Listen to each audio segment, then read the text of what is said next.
జరుగుతున్నటువంటి ఘోరాలను అడ్డుకోవలసినటువంటి బాధ్యత ఎవరికి ఉంది? ఎన్డీఏకు ఉందిగా. రారే. అరే నిన్న ఏదో పేపర్లో చూశానండి, ఎగ్ బిర్యానీ తింటున్నారట. పట్టుకున్నారు. ఇప్పుడు మరి ఎగ్ బిర్యానీ తింటున్నారు, మటన్ బిర్యానీ తింటున్నారు. అక్కడ ఏం జరుగుతుందో ఏమిటో పూర్తిగా కంట్రోల్ అయిపోయింది. తిరుమల తిరుపతి దేవస్థానం మీద మా మీద ఊరికినే ఆరోపణ చేశారు. లడ్డూలో కొవ్వు కలిసిందని నిరూపణ లేనటువంటిది, ఆధారాలు లేనటువంటిది మా మీద అలాంటి అసత్య ఆరోపణ చేశారు. ఆ పాపమే ఇవాళ కొడుతుంది. ఇలాంటి అసత్య ఆరోపణ చేసిన తప్పు అని ముక్కు మీద ఏలేసుకుంటున్నారు ప్రజలు, మూతికి వాత పెడుతున్నారు. భగవంతుడిని కూడా ఈ సందర్భంగా మనవి చేస్తున్నా. ఒకటి మాత్రం చాలా స్పష్టంగా చెప్పదలుచుకున్నాను.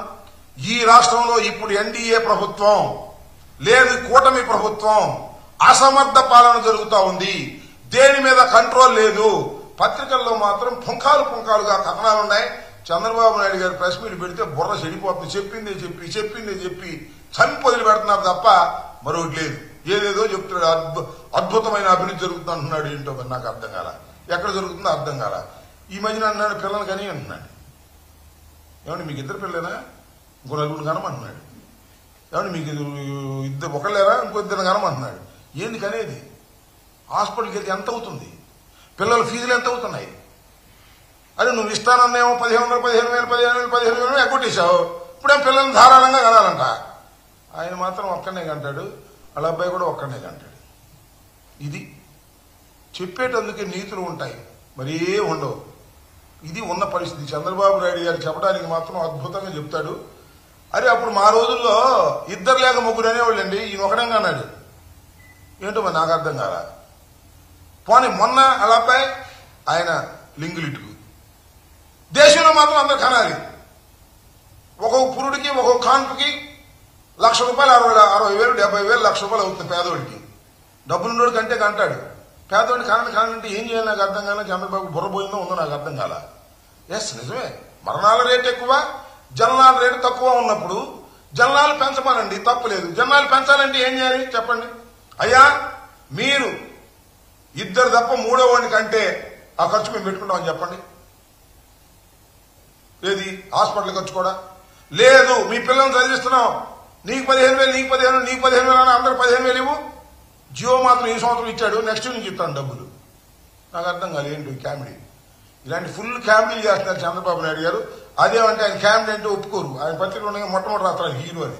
ఫుల్ కామెడీ, అద్భుతమైనటువంటి కథలు వండి వారుస్తున్నారు. చంద్రబాబు నాయుడు గారు అనుభవజ్ఞుడు అంటమే తప్ప సమర్థవంతమైన నాయకుడు కాదు, ఆలోచనాపరుడు అంతకంటే కాదు. ఇది వాస్తవం. ఈ వాస్తవాన్ని చెప్తేనేమో ఆ పత్రికలు కోపం వస్తే వాళ్ళు మా మీద తీసుకుపడతారు అంతే. ఏమన్నాడు పవన్ కళ్యాణ్ గారు? 2024లో కూడా గత ప్రభుత్వమే వస్తే ఈ మ్యాన్మేడ్ అనేది చాలా దారుణంగా ఉంటుంది కాబట్టి మీకు కూటమికి ఎదుర్కొంటానే లేదు. అంటే మ్యాన్మేడ్ విధ్వంసానికి గత ప్రభుత్వం నిదర్శనం. ఏది ఒక్కరు చెప్పమనండి మ్యాన్మేడ్.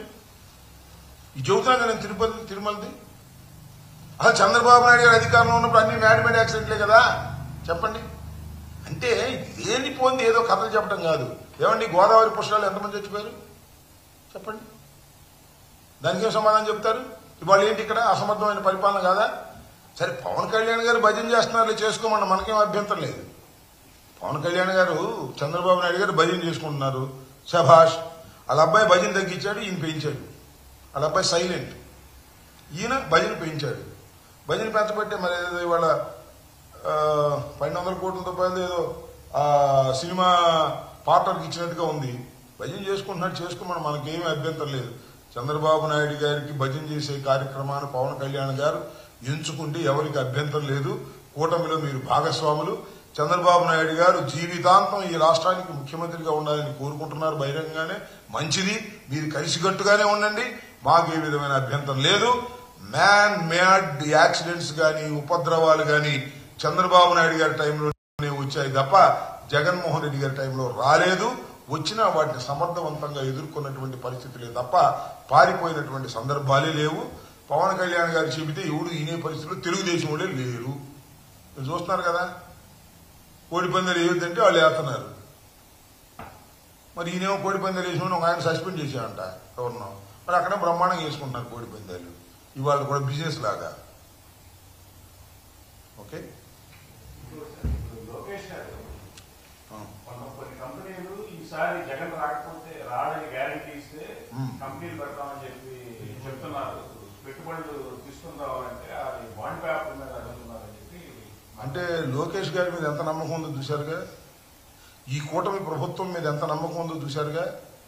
లోకేష్ గారు చెప్పాడు ఏమని, కొందరు పారిశ్రామికవేత్తలు, కొందరు కదా అందరూ కూడా, మళ్ళా మీరే ఉంటారని గ్యారంటీ ఇవ్వండి అప్పుడు వస్తామన్నారు. ఈయన ఎక్కడ గ్యారంటీ ఇస్తాడంటే అర్థమైపోయింది వాళ్ళకి. ఏమండి అడిగారుగా మీరు, అర్థమైపోయింది వాళ్ళకి నెక్స్ట్ నువ్వు ఉండవని. అదే వాళ్ళు చెబుతున్నారు. నెక్స్ట్ కూడా జగన్మోహన్ రెడ్డి రాడు అని గ్యారంటీ ఇవ్వమంటారంటే జగన్మోహన్ రెడ్డి గారు నెక్స్ట్ వచ్చేస్తున్నాడు అని తెలిపోయింది అనమాట. వాళ్ళకి అర్థమైపోయింది. అందుకని పెట్టుబడి రావట్లేదు, జగన్మోహన్ రెడ్డి గారు వచ్చినప్పుడే పెట్టుబడి పెట్టుకుందాం అనుకుంటున్నారు. అది విషయం. ఇది తెలిసి చెప్పాడో తెలియకి చెప్పాడో, ఇది మాత్రం ఖచ్చితంగా జగన్మోహన్ రెడ్డి గారే తిరిగి మళ్ళా అధికారంలోకి వస్తాడని పారిశ్రామికవేత్తలు నమ్ముతున్నారు. మీ పరిపాలన ఫెయిల్ అయిపోయింది, మీ పరిపాలనలో పట్టుబడి పెట్టాలంటే భయంగా ఉంది అనేది చాలా స్పష్టంగా అర్థమవుతుంది. చంద్రబాబు నాయుడు గారు చెబుతున్నారు కదా, మళ్ళా మేము వస్తాం కూటమని, ఇంక వచ్చేది లేదు పెట్టేది లేదు, నాలో దాగుదాం, జగన్ గారు వచ్చిన తర్వాతే పెట్టుబడి పెడదాం అని నిర్ణయానికి వచ్చినట్టుగా నాకు అర్థమైంది. మరి లోకేష్ ఏమర్థమైందో నాకు తెలియలే. దావత్ సీఎం వెళ్తున్నాడు, అంతకుముందు ఆయన వెళ్ళాడు, జగన్మోహన్ రెడ్డి గారు వెళ్ళి అక్కడికి వెళ్ళటం అనేది పెట్టుబడిదారులను ఆకర్షించడం కోసం అక్కడికి వెళ్ళటం అనేది సహజంగా జరుగుతున్న, ప్రతి సంవత్సరం జరుగుతున్నటువంటి అంశమే. మరి కాశీ వెళ్ళి ఏం తీసుకొస్తారో చూద్దాం. అక్కడికి వెళ్ళి పెట్టుబడులు ఏమైనా తీసుకొచ్చినప్పుడు చూద్దాం. ఊరినే ఆ మధ్యన ఎప్పుడు 2014-19 టైంలో చంద్రబాబు నాయుడు గారు ఎవరో అప్పడాల వల్ల కూడా కోట్లు వేయించి ఫోటోలు తీసి వచ్చేసి వైజాగ్లో చెప్పారు. అట్లాంటి సోది కబుర్లు చెప్పే ప్రయత్నం మళ్ళీ చేస్తారు. దావోస్ నుంచి వచ్చిన తర్వాత మళ్ళీ వాళ్ళు ఇచ్చే స్టేట్మెంట్ చూద్దాం, ఎన్ని వేల కోట్లు వచ్చేసినాయని చెప్తారు. చూద్దాం అవన్నీ ఎన్ని కాకమ్మ కథలు చంద్రబాబు నాయుడు గారు కట్టుకథలు అల్లి అద్భుతంగా ప్రజలకు చెప్పడం, అవి వాటి పత్రికలు ప్రచారం చేయడం అనేది ఇది సర్వత్రా జరుగుతున్నటువంటి అంశం. మళ్ళీ ఇది ఒక అంకానికి ప్రారంభించారు. దావోస్ వెళ్ళి వచ్చి ఏం తీసుకొస్తారో చూద్దాం. కాశీ వెళ్తున్నారు కదా, ఏం తీసుకొస్తారో చూద్దాం.